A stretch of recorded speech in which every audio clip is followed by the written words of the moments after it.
The directory is where you can see all the teams and educators that are part of Collaboration in Common.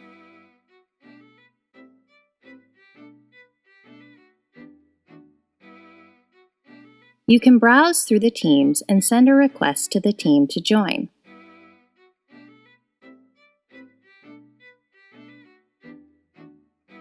To the right, you can see a listing of all the people that are on Collaboration in Common. If I click on any of them, I can view that individual's profile. In each profile, there are bubbles next to the name. The larger the bubble, the more frequent that term appears in the resources he or she reads. Viewing a user profile can help you determine whether you may want to follow that person or connect in some other way.